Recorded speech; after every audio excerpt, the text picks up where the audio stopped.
behind the book is, as you know, last year I was working on my cumulative exams, and during that process last year, we had everything going on in Ferguson.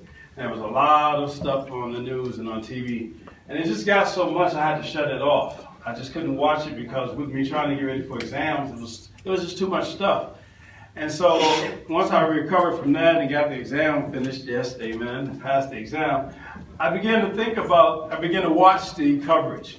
And one of the things that struck me is that these things are happening way too often, way too regularly.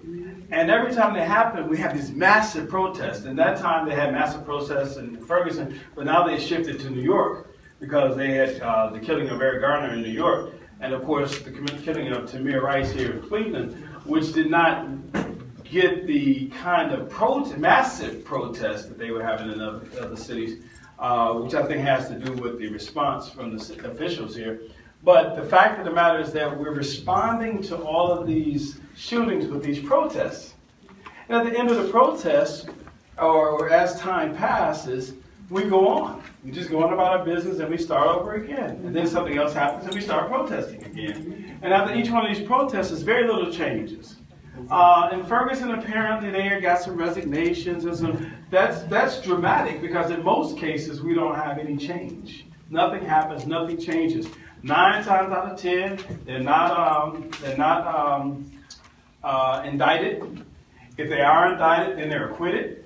You know, even the Justice Department just this past week refused to press charges against Barron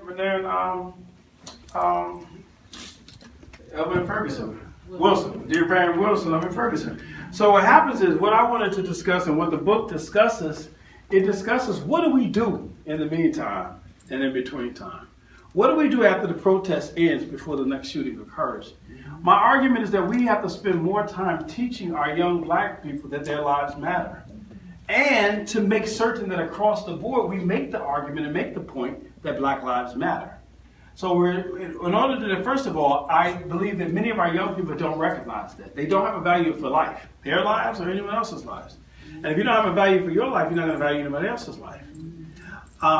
The book doesn't talk about this, but foundationally I'll say this.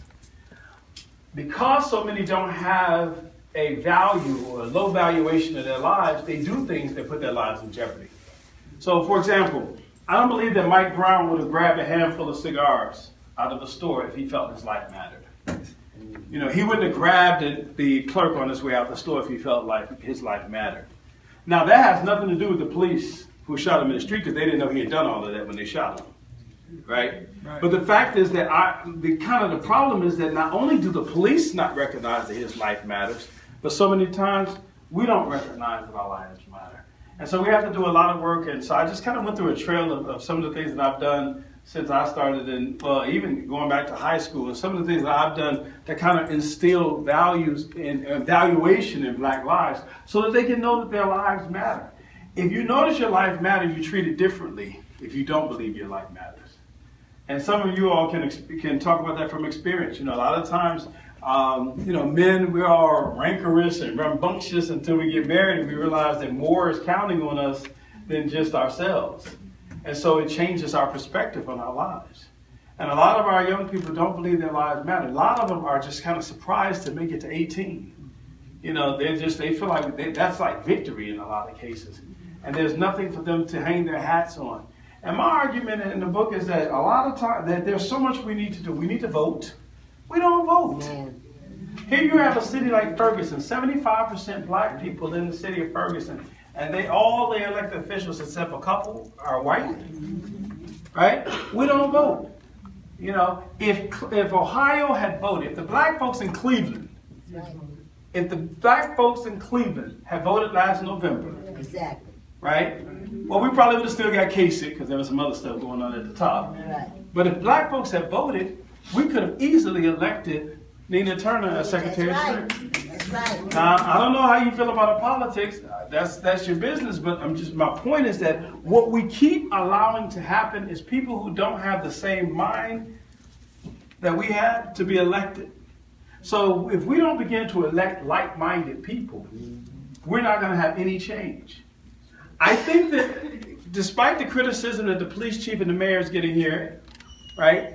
I think that the police chief and the mayor handled this situation much more differently in Cleveland than most places.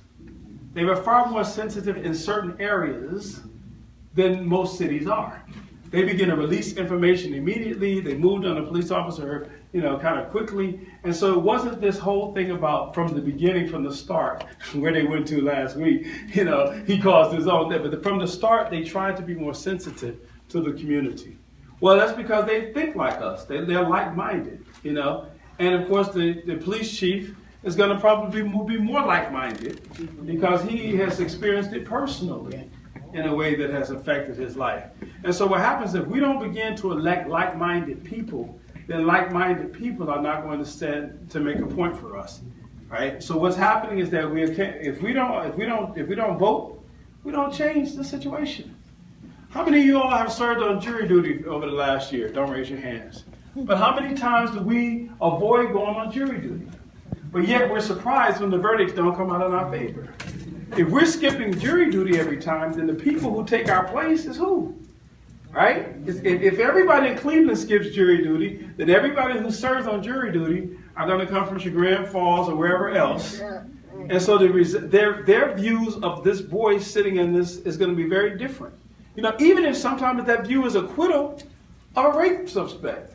I mean, the reality is it goes both ways. The point is we can't abdicate our responsibility and let other people then do all the work for us. And we're not going to just pound people into believing what we believe.